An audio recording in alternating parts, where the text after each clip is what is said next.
This election day, Iowans need a station which has made an unsurpassed commitment to election coverage, a channel which has explored the issues and concerns of Iowa voters. Tonight, choose the station that offers a balanced ticket, election updates, commentary and analysis, and some special programming. Tonight, choose a resource for Iowa's future, Iowa Public Television.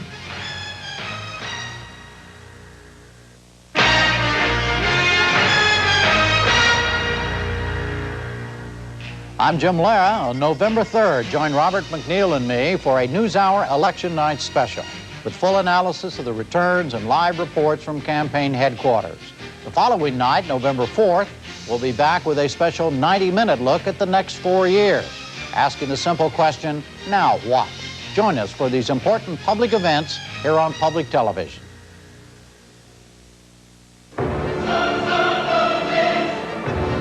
Pick up the forecast for cities nationwide.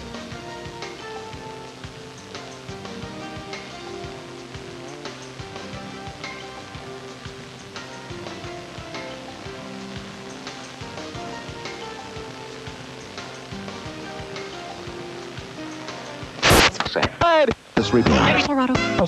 See you next time. Thanks.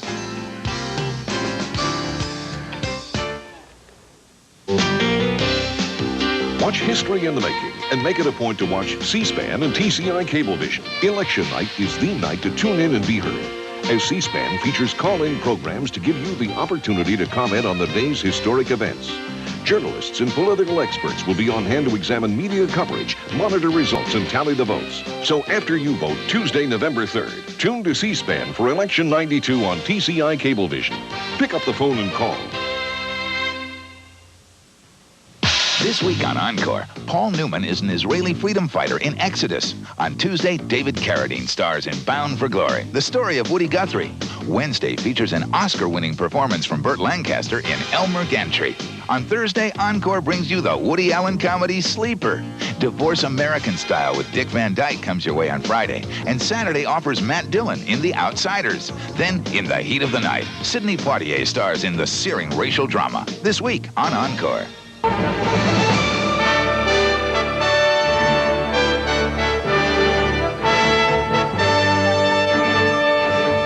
CNN Headline News. I'm Lynn Russell. Election Day 1992, and the big winner seems to be the newly energized American electorate.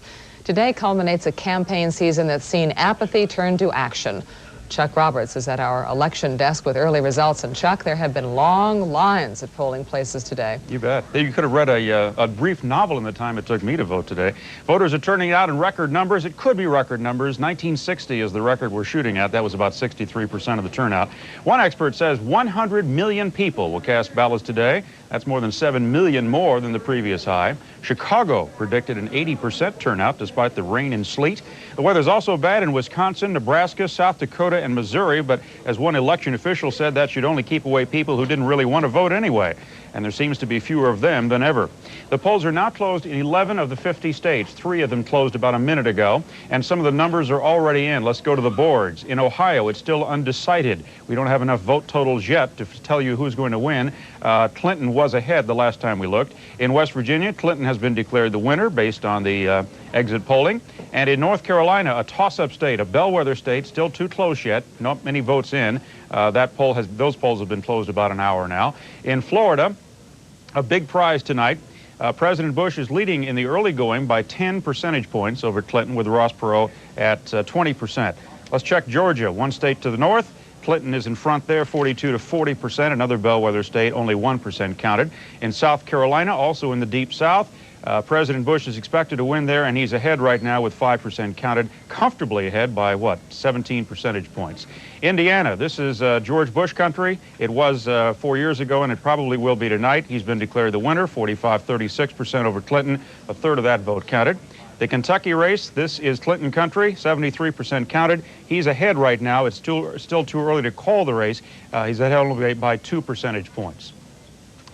And in the electoral vote total, from what we know, with 538 to be counted, Bill Clinton has been assured of winning 25, and the president has won 12. Some interesting trends are developing from that exit polling data. For example, voters considered Reagan Democrats are coming back into the fold, voting for Clinton 2-1 over Bush.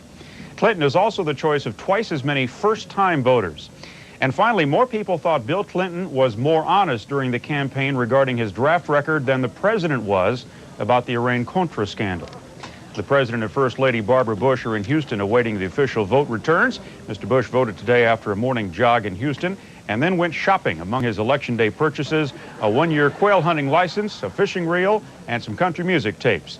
The President didn't stop to talk to reporters after voting, but he did say he was very pleased the campaign is finally over. Independent Ross Perot says he had a great time during his unusual bid for the White House, and today he tried to have the last laugh on reporters who were avidly trying to videotape him voting. He sent out a decoy limo from his Dallas mansion that led the press in a wild goose chase. Despite that, reporters still managed to keep up with Perot as he voted. They even got off a few questions today. As I've said again and again, I'd love for everybody to vote their conscience, whatever that is. You think a lot of these are new voters, people that the pro-volunteers registered? Well, I think the pro-volunteers, they certainly have registered a lot of people, and they've done a fine job. So the main thing is I'm glad everybody's participating. That's the way the system's supposed to work. As for Bill Clinton, he's in Little Rock right now awaiting returns. After pulling off the campaign equivalent of an all-nighter, the bleary-eyed and somewhat hoarse governor took time this morning to instruct his 12-year-old daughter Chelsea on the intricacies of voting. Charles Zewey is standing by right now in Little Rock, and we turn to him for the latest. Charles?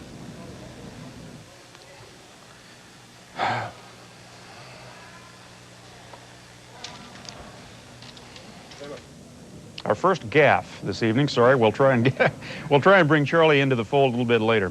Democratic vice presidential candidate Al Gore is with Bill Clinton right now in Little Rock as well. He's monitoring the election returns. The Tennessee senator voted earlier in Carthage, his hometown. Gore said he's excited and has a good feeling about tonight. Vice President Quayle got in a game of hoops after he voted today. He's waiting out the returns in his hometown of Huntington. Quayle said he's sure it will be a fairly long night. And voters in 35 states are choosing senators as well as president this evening. Many of those races are hotly contested. The Democrats expect to maintain their majority, but in this year of the anti-incumbent fever, they have more members seeking re-election than the Republicans do, so there is more at stake. Some highlights from states where the polls have closed. First of all, in Florida, Bob Graham, the former governor, has been declared the winner. The incumbent will go back for another term. Moving on to Georgia, Wyche Fowler is comfortably in front of Paul Coverdale, the Republican state senator. Only 2% counted, still too close to call that one. And we'll check other results a little bit later. Some of the closest contests are those involving women, of course. This is Democratic challenger Lynn Yackel's first political run, and she's trying to unseat multi-term Republican Arlen Specter in Pennsylvania. Yackel repeatedly blasted Specter for his questioning of Anita Hill during last year's Clarence Thomas confirmation hearings. And in Illinois, Carol Mosley Braun this evening is up against Rich Williamson. She also cited the treatment of Anita Hill for her foray into national politics, aiming to beat Williamson and become the first black woman elected to the Senate. In California, Democratic Representative Barbara Boxer was well in front for most of this campaign season, but the Reaganite Republican Bruce Hershenson, the former TV commentator, has closed the gap in the final weeks. The race is not so tight, though, in the other Senate race. Former San Francisco Mayor Dianne Feinstein heavily favored over incumbent Republican John Seymour, who's filling out Pete Wilson's term. If both Feinstein and Boxer win this evening, California will become the first state to have 2 women in the Senate. A quarter of the states are choosing governors today, with Democrats and Republicans each defending 6 state houses. Jim Hunt will go back for a term in North Carolina over Jim Gardner, the lieutenant governor. Gasper Caperton will win in West Virginia, and he is an incumbent going back for another term. And in Indiana, Evan Bayh, the young incumbent, will go back as well. Voters in 14 states are deciding on term limitations, both on federal and state offices. Florida and Ohio would impose limits of 12 years on U.S. senators and 8 years on U.S. representatives, and our exit polling show the ballot measure winning easily in both of those states. On the ballot in Oregon and Colorado, those measures against gay rights. Arizonans are voting on strict abortion limits today, and Maryland voters are approving or turning down an abortion rights measure. Californians could legalize doctor-assisted suicide for terminally ill adults. Many citizens went the extra mile to vote today. In Dallas, a pregnant woman in labor stopped at her polling place on the way to a hospital. 100 people waiting to vote let the woman skip to the front of the line. Early exit poll results appear to show Democrat Bill Clinton skipping ahead as well. Lynn, that's what we have for you. Clinton is in front right now. We'll be back a little bit later. Okay, Chuck, thank you. Other news, the U.S. Federal Appeals Court has handed the White House an Election Day defeat. It has ruled the Bush administration may not enforce its rule against discussion of abortion at federally funded family planning clinics. The rule had prevented all medical personnel except doctors from discussing it with patients. The appeals court says the government adopted the controversial rule without giving the public ample opportunity to challenge it. In an unprecedented move, a 15-member presidential commission has recommended the repeal of laws that keep women in the military from serving at sea.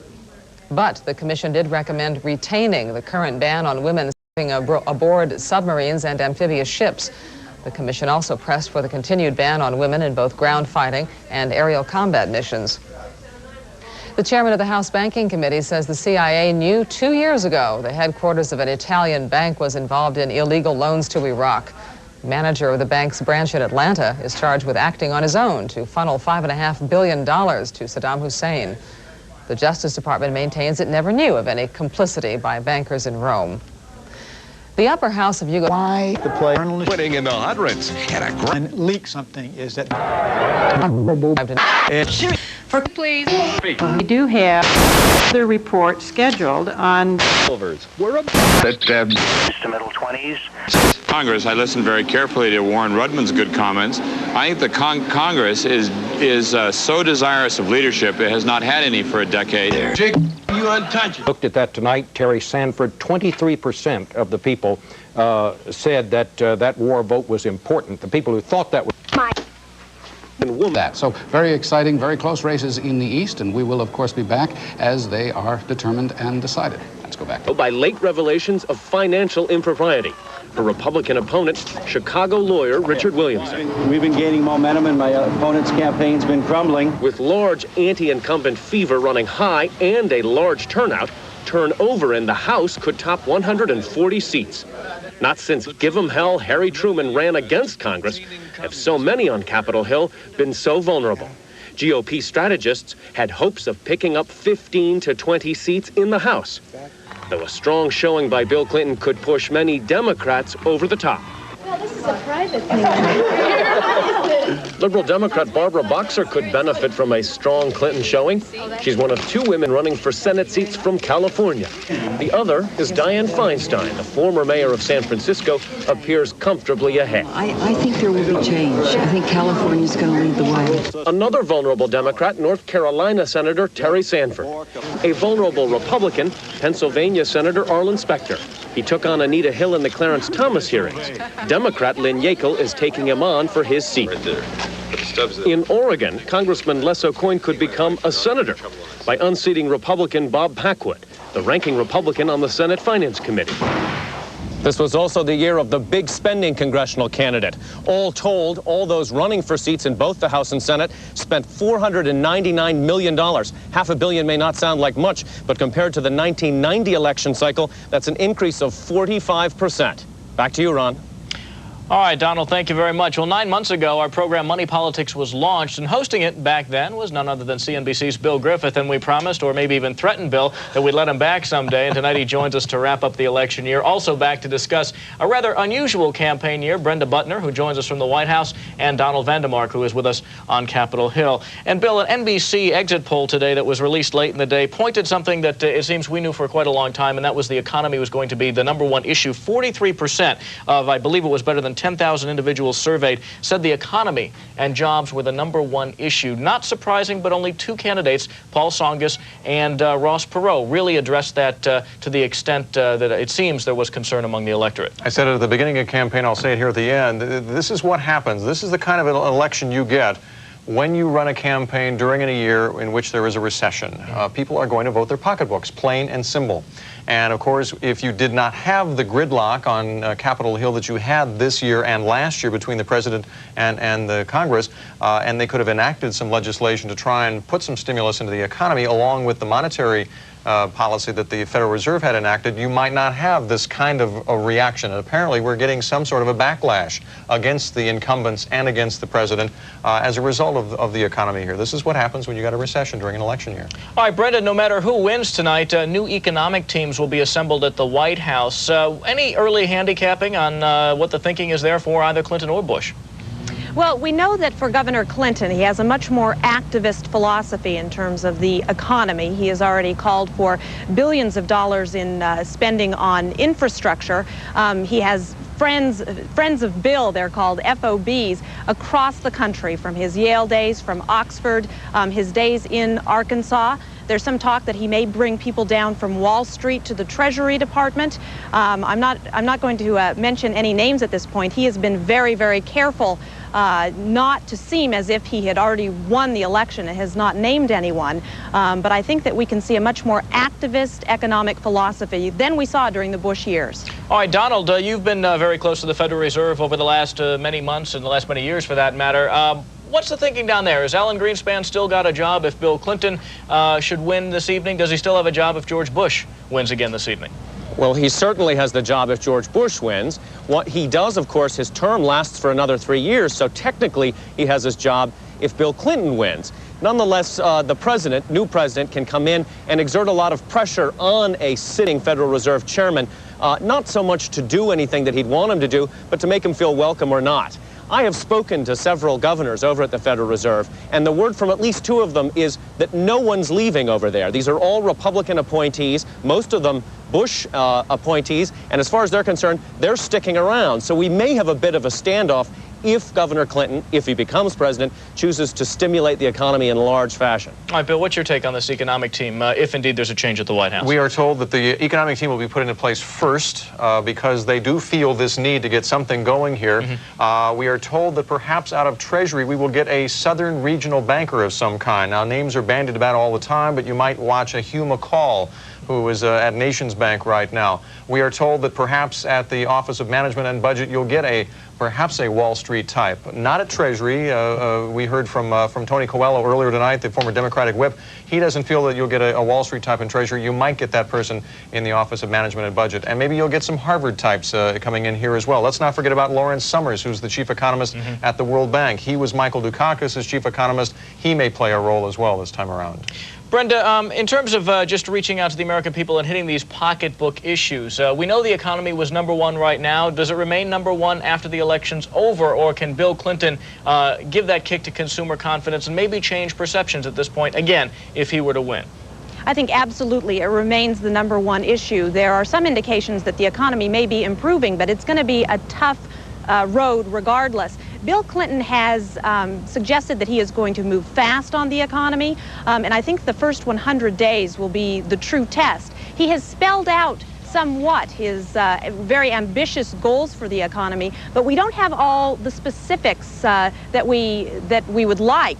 And it's going to be very interesting to see if he is able to govern as he was able to campaign by reaching out to the more moderate wing of the Democratic Party, to the Reagan Democrats, while maintaining the core constituencies. Of course, there are differing needs from both of those interest groups, and it's going to be interesting to see if within the first 100 days he's able to balance both sides. A couple things, Ron. I've heard 2 other things. One, that there probably will be, if there is a Clinton victory tonight, a Thanksgiving Day weekend summit of him with his economic advisors, who he plans to name in the next week or so.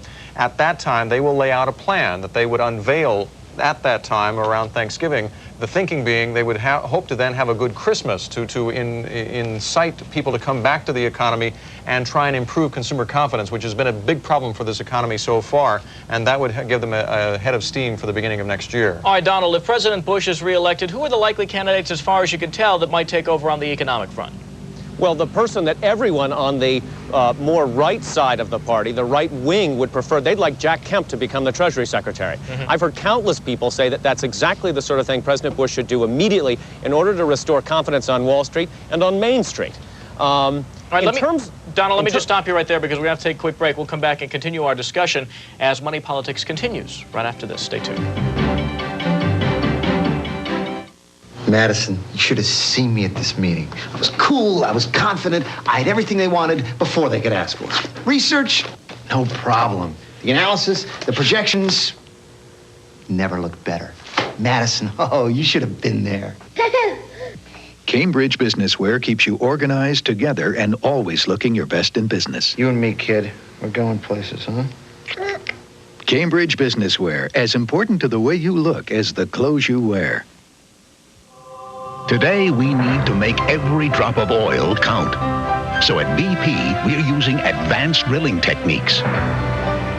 Building oil fields that are smaller, more efficient, more productive than ever. Because that's the kind of thinking it takes to deliver about 10% of America's domestic oil. And to make the most of every drop. BP, the energy to change.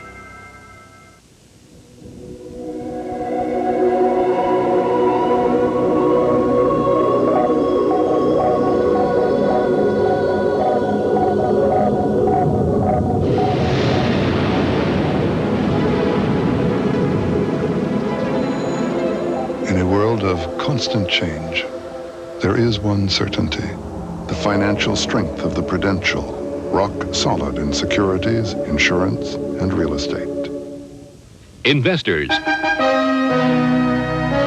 let Value Line help you pinpoint stocks that could score big price gains. We'll rush you, as a bonus, our new ranks of 1,700 stocks for price performance in the next 12 months. We expect the 100 top-ranked stocks to outperform all the rest, but avoid the 400 lowest. Value Line has ranked stocks this way for over a quarter of a century with these powerful results. And here's a second great bonus. Value Line's current full-page reports on 1,700 stocks, each with up to 15 years of statistics, fully indexed for you in this giant reference set. Your reference will be constantly updated with more than 100 new stock reports sent to you each week.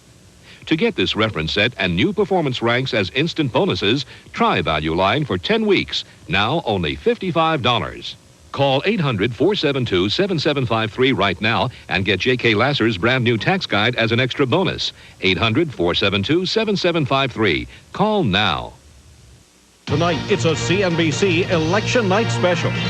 At 9:30, it's a live 90-minute edition of Posner-Donahue. From last-minute poll results to your opinion on the candidates. Phil Donahue and Vladimir Posner invite you to call in and take part. At 11, Sue Herrera and Dean Shepard host a live edition of Business Tonight with a look at the market's reaction to the polls and what impact the results will have on Wall Street and the world markets. It all happens tonight only on CNBC.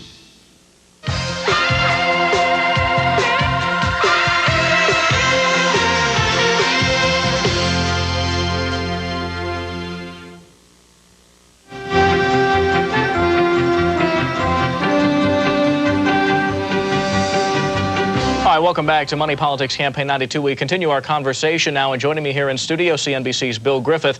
Coming from Capitol Hill, Donald Vandemark, and also Brenda Butner reporting from the White House. And Donald, let me come back to you for just a moment, and that is this idea that if Bill Clinton were to win and possibly even get a mandate, does that mean he will have an easier time dealing with a democratically controlled Congress than Jimmy Carter did, who also had that benefit when he was president from 1976 to 1980? Well, they're both Southern governors, both moderates. Presumably, he's learned the lessons from Carter's administration. I think Bill Clinton will reach out in a much more personal way than Jimmy Carter did. That's a step in the right direction. I think the real question here, when it comes to economic policy, his first task is what kind of policy will he choose? Will he choose this moderate path, which he laid out largely during the campaign? He has advisors that span the spectrum here. Those who want big, immediate stimulus, others who worry about the deficit. He said just yesterday that he is concerned about the deficit. He'd like to stimulate the economy without boosting it. So it depends on what wing of the Democratic Party in Congress he goes for. Those more moderate Southern Democrats, or whether he appeals to maybe the Democratic leadership, which is a little more liberal. Bill Clinton is in a good position from this standpoint. He learns from history. We know that during the campaign he learned a great deal from Michael Dukakis about what not to do and how to not to carry out a campaign. And indeed, he may learn from Jimmy Carter about how not to deal with Congress and how not to carry out an administration from an economic standpoint. He's a great student of history, and he may take a great deal from that. All right, speculation, though, is he may lean more on Carter than we know. What about non-economic appointments? Is there any scuttlebutt at the moment? If indeed, again, Clinton is elected, we probably shouldn't make this sound like it's a fait accompli at this point, but Why not? The Democrats are. Of course, the Republicans would tell us that they're going to win as well tonight. Yeah. What about Ross Perot? We'll get to that. Don't worry. We'll be talking about Ross Perot as well. Don't worry, Donald. And maybe Brenda can shine some light on this as well. But what we've heard for tomorrow is that Governor Clinton will hold a news conference in Little Rock at 11 o'clock Eastern Time. And at that time, we are told by some people who should know that he will name Mickey Cantor as his chief of staff. Mickey Cantor is a Democrat out of California, very powerful man out west, and was Governor Clinton's chairman for the campaign. And he will also name Vernon Jordan to head his re-election, or not his election, but his transition team going into January. Warren Christopher, who was part of the team that put together the group to name a vice presidential running mate, also play a major role. We are told those will be 3 names named tomorrow.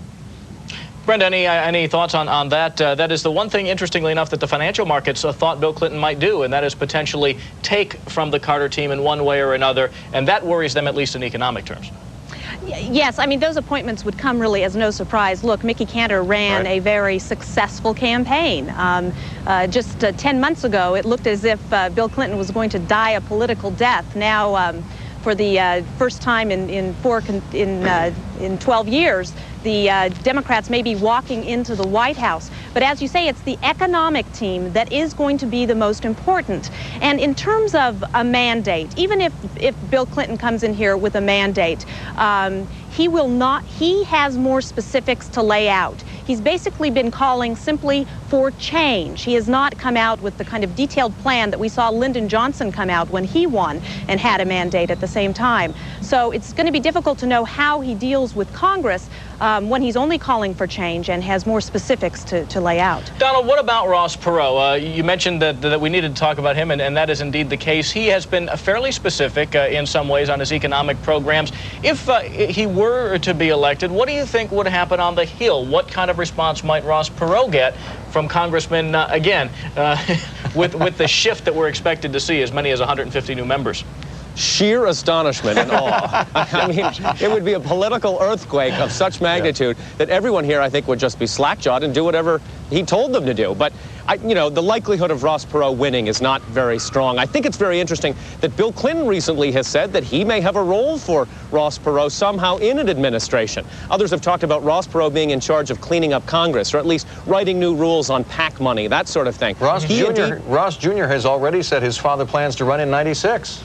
I'm not surprised at all. Ross Perot certainly has the kind of money necessary to do that, and he's a relatively young man, so I'm not surprised if he's back in '96 and maybe in 2000. Bill, no, Look, Ross, go ahead, Brenda. You can never say never with Ross Perot. We learned that very early on.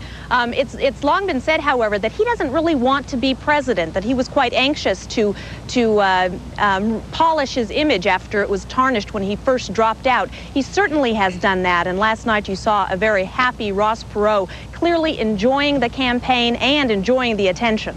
There are an awful lot of what-ifs in this campaign year, Ron, and that is a big one. What if Ross Perot had not dropped out in July? This is a very unscientific survey, but you've heard it a number of times from people who early on had supported Ross Perot. I had dinner the other night, and the next patron at the next table said, you know, if he hadn't dropped out, I'd be voting for him on Tuesday night. You wonder how many people out there just completely lost faith at that time.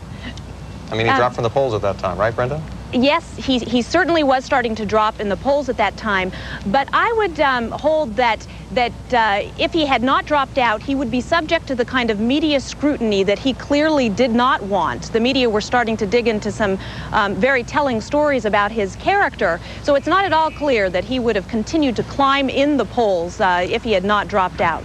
Now, Bill, you were part of that process yourself, and Rolling Stone magazine at one point suggested that after his interview with you, Ross Perot was extremely discouraged at the process itself, and that maybe it was not the type of thing he wanted to get involved in. So can he survive another campaign if he were to run in 1996? Absolutely. He's learned a great deal. He'll have a lot of time on his hands to think about the next one, assuming he decides he does want to get back in. It was a learning process for both Ross Perot and for the media in 1992. You know, conducting an interview with a candidate for president is like a dance of some kind, and there are certain rules and restrictions within that dance, and Ross Perot broke every single one of them. If he didn't want to answer a question, he didn't. He didn't try and dance around it. If he wanted to go to a specific topic, he went to it without you. It was just a complete learning experience for both sides. All right, let me go around the horn here with some bold predictions. Donald, I'll start with you. What do you think will be the most telling event of this evening's tabulations? I think, getting back to Ross Perot, setting aside the possibility that he'll win, I don't think he will. If he can get more than 12, 14% of the vote, I think his message of deficit reduction, of hard choices, would get through very strongly, not only to the American public, but to Bill Clinton. Let's see what happens. All right, Brenda? I think voter turnout, basically. If there's one thing that Ross Perot did, it was to bring disenfranchised voters into the system. I think we're going to see a record turnout. And William? A couple things to look for. One, assuming that Bill Clinton wins, how quickly he gets something in place and gets a plan rolling. That'll be critical to getting the consumer back into the economy. Number two, it'll be interesting to see what role Ross Perot plays over the next 4 years if he becomes something of a quarterback, Monday morning quarterback off to the side, criticizing whatever the president is doing at that time. That'll be interesting. My prediction, a third political party in the United States before 1996. All right, folks, thanks very much. We've been chatting with Brenda Butner from the White House, Donald Vandermark from the Capitol, and Bill Griffith here in our CNBC studios. And that does it for this edition of Money Politics Election Day Special. Tomorrow night, we'll bring you a wrap-up of the election and take a look at the next administration, whoever it may be. We hope to see you here tomorrow. Good night, everyone. Have a good evening.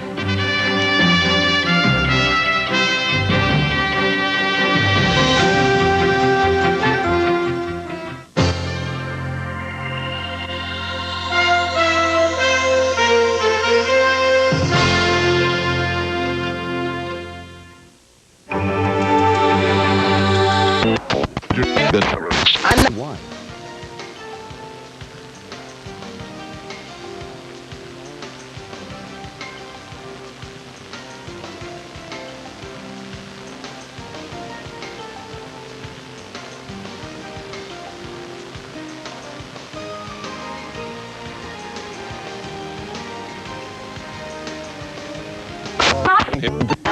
And cable programs are now available in amazing Dolby Pro Logic surround sound, designed to recreate the theater experience in the home. Audiologic can set you up with this unique sound experience using some of your current equipment for less than you'd expect. Sounds so real, you'd think you were at the movies. Except you won't have an annoying person talking through the whole movie. For brands on the cutting edge, it's Audiologic.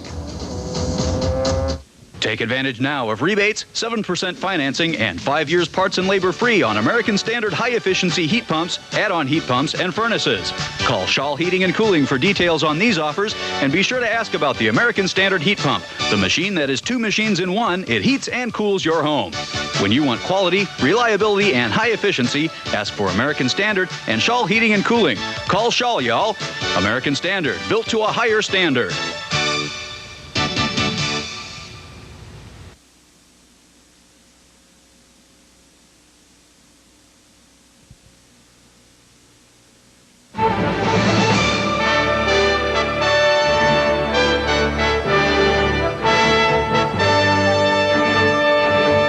CNN Headline News. I'm Lynn Russell. The results of the 1992 presidential election are coming in, and Democrat Bill Clinton is off to an early lead. Clinton has won some key eastern states and has 142 electoral votes compared to only 12 for President Bush. Chuck Roberts has details at our election desk. Chuck? Lynn, thanks. Even before the polls closed, there was a clear loser, that being voter apathy. After years of steadily declining voter turnouts, voters today across the U.S. appear to be filing into polling places in record numbers. One expert believes the vote total will top 100 million for the first time in U.S. history. Voters were standing in long lines, sometimes for hours, to cast ballots for the candidates of their choice. I voted for Mr. Clinton. And why did you vote for him? I've always been a Democrat. I always vote Democratic. I voted for George Bush. And why did you vote for him? I just felt better about him than I did about Bill Clinton. I voted for Perot this morning. My son did one at school, and he decided that that's who he wanted to vote for, so he asked me if he would vote for him, and I was kind of undecided myself, so I went with Perot. The balloting is now finished in just about all of the eastern time zone states, the outcome being projected in many of them. Bill Clinton's been declared the winner in crucial states of Michigan and New Jersey. They were key states. The delegate-rich state of Texas, that of Pennsylvania and Illinois among the states where voting has just ended. Pennsylvania and Illinois will go for Clinton tonight. In Bush's home state of Texas, though, it's still too close to call. As we say, exit polls show Bill Clinton has won both Pennsylvania and Illinois. Let's see the Pennsylvania board, 23 electoral votes at stake. That's a Clinton winner. And in Illinois tonight with 22 electoral votes, Clinton also wins there. Let's take a look at vote totals in other states. Both Clinton and Bush campaigned extensively in Ohio. And here's the race as we see it. George Bush in front. It's almost meaningless, though, because so few votes have been counted, but he has the early lead there. Florida was also considered an important state for President Bush. So many electoral votes there. He is in front. Again, very, very small numbers to count. 45 to 35% is the spread. Clinton's first altogether victory in the South took place in Georgia tonight. There's 43 to 41% spread. Again, only 7% counted, but by exit poll results, Clinton has been declared the winner in Georgia. He's also the winner in New Hampshire tonight.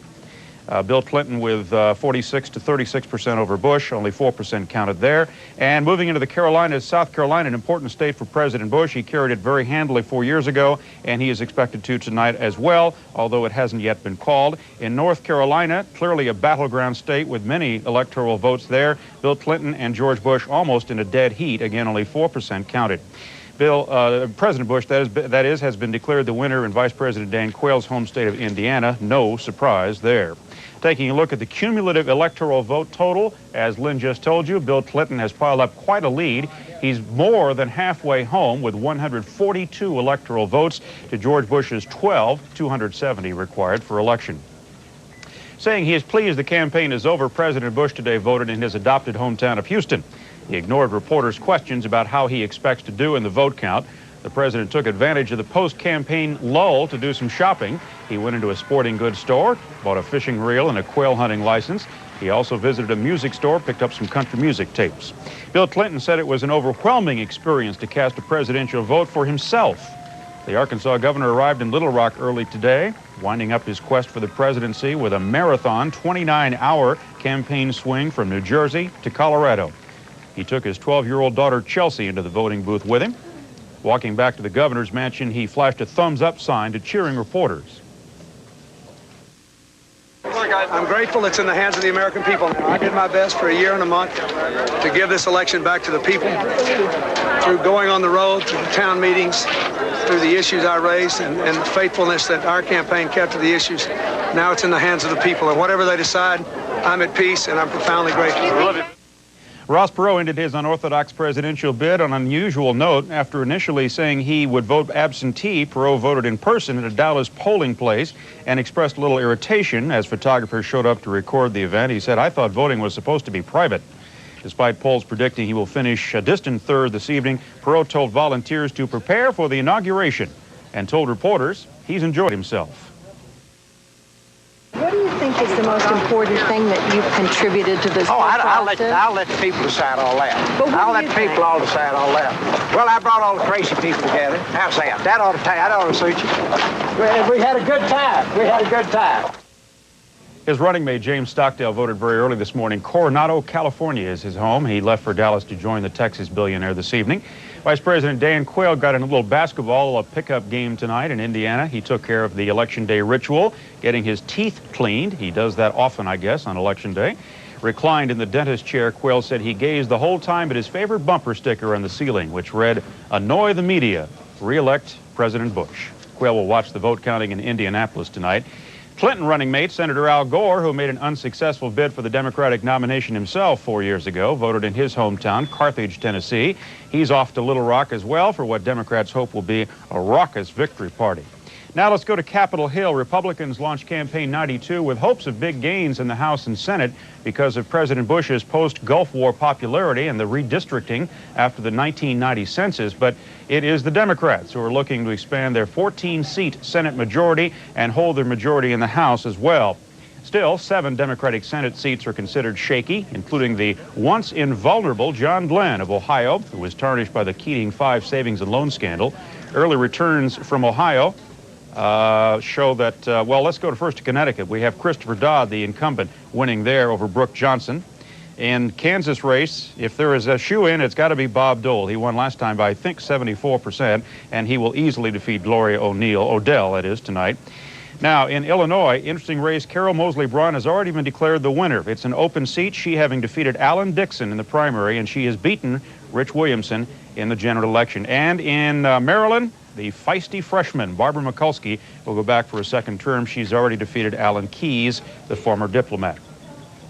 This year might also see a number of women, a record number of women and minorities elected to Congress, including 2 Democratic senators from California. Representative Barbara Boxer is battling former commentator Bruce Hershenson. She saw her big early lead evaporate, partially because she had bounced hundreds of checks and the now infamous House banking scandal. Former San Francisco Mayor Dianne Feinstein has more of a comfortable lead this evening over incumbent John Seymour. We've campaigned in every county in the state, north, south, east, west. So I've had an opportunity to listen to people and understand what the problems of the state are. And I think if the election goes well and the winds of change blow, it'll be a very interesting new decade. And for women? And for women. 12 governor seats are at stake tonight, and polls have just closed in 2 of those states. Republicans are stepping down this year. Let's check the first one. In fact, Delaware is often called the first state. Congressman Thomas Carper left Washington to run for governor, and he has been declared the winner in that open seat for the governor's seat in Delaware. The Missouri matchup featured the Attorney General Bill Webster against the Lieutenant Governor Mel Carnahan, and Carnahan was ahead in the polls the last few weeks. He's been declared the winner. That's a pickup for the Democrats there. 14 states have ballot issues limiting congressional service. We have returns from 2 of them so far. Our exit polling shows Ohio voters have approved term limits on both state and federal officials. Here is the Ohio vote. It's a landslide, 75 to 25%, but it's a very light voter count at this point in Ohio. But again, term limits will carry the day in Ohio. And in Florida as well, term limits will win. We've already projected that based on the exit polling.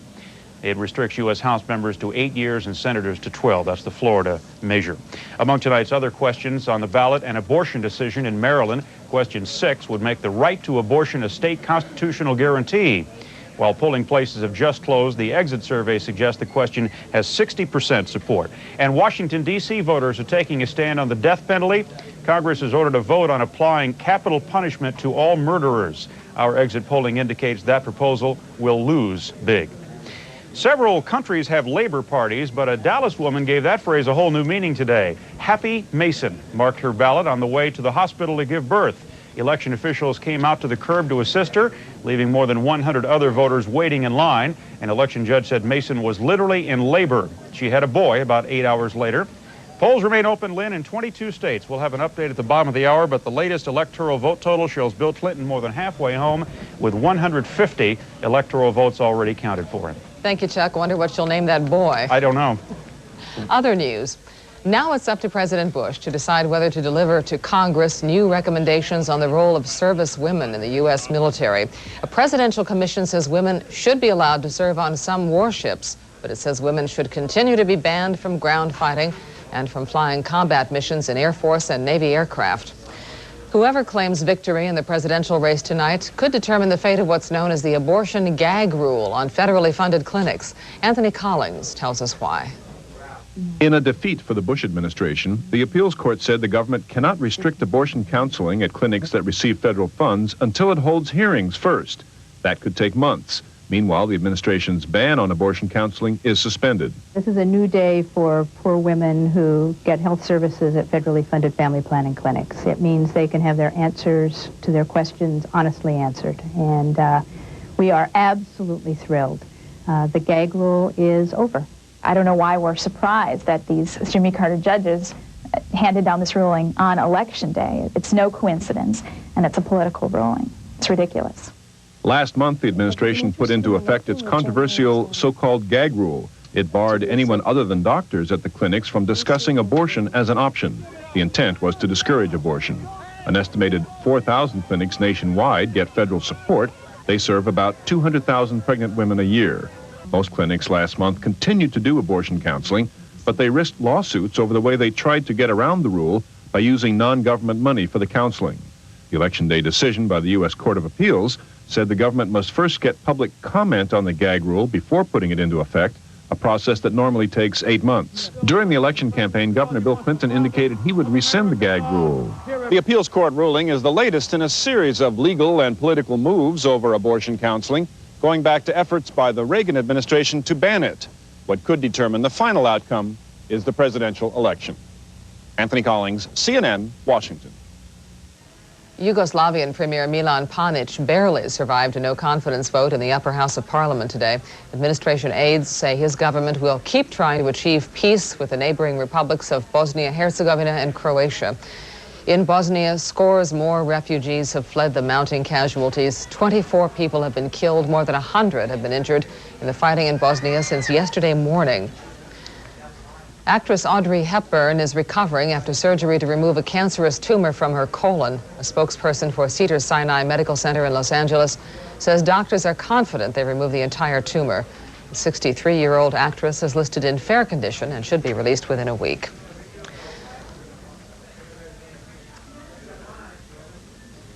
Coming up on CNN Headline News, how General Motors is weathering a major management shakeup. And later, Hollywood takes a hard look at a notorious murder case.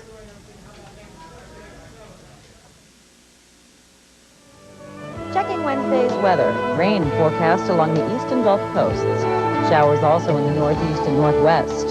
Snow is expected from West Texas through the Dakotas and the Great Lakes.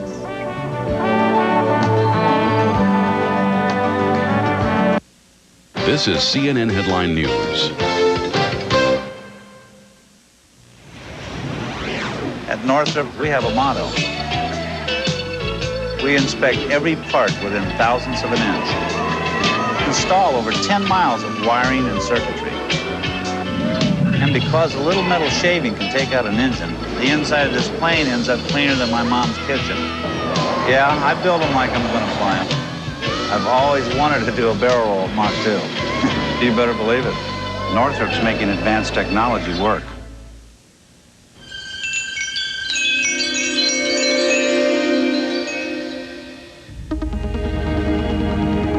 The suspension system in the Oldsmobile 98 is engineered to provide you with a level of comfort that's virtually unheard of. The 98 from Oldsmobile. The power of intelligent engineering. Visit your local dealer and get great deals on every model during Oldsmobile's 95th birthday celebration. Bring your computer output to PIP Printing. We'll enhance your work with quality paper, color printing, and binding to create a professional document guaranteed to make an impact. Give us a call. We'll show you why we're the best business printer in the business.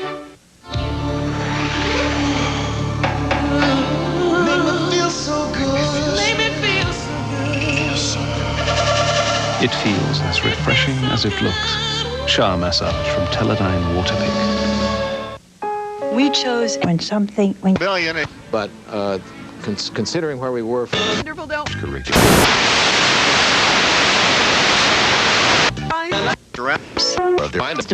I've written no matter what trying to make a fucking trip. My reputation.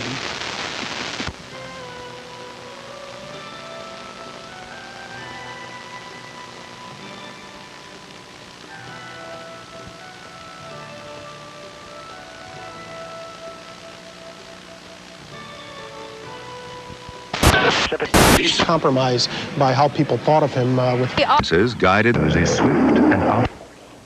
George Bush is leading 43% to 42%, Ross Perot 15%. This is important, folks. This was only 5% of the precincts in. These are votes actually counted. It does show Bush with a slight lead. Perot, nationwide, we believe, is running a little better than that 15%, probably up around 16 or 17%. This is one reason that so-called exit interviewing of voters is done. We feel confident in saying that and for Dan Coates, even easier than expected. As you've seen so far this evening. No surprise. It will be 50. Ma'am, we're looking for a group. Big, not surprisingly. But the focus on trust during this campaign may have, in fact, backfired on the Republicans who emphasized it so much. Only about 1/4 of those we talked with today think Bush has told the truth about Iran-Contra, while has a commanding lead among those who don't think Bush were the Contra. While voters told us they don't necessarily believe either candidates, it's interesting to note that She's in this. Cars that I've driven when I've rented. Iowa State has had the treatment he's gotten has been pretty rough, and all of the focus the last several months purely on him and his character, which we know is the opposite. Is a wonderful man. Wears on you. I've had to explain to my kids every day why President Bush and Vice President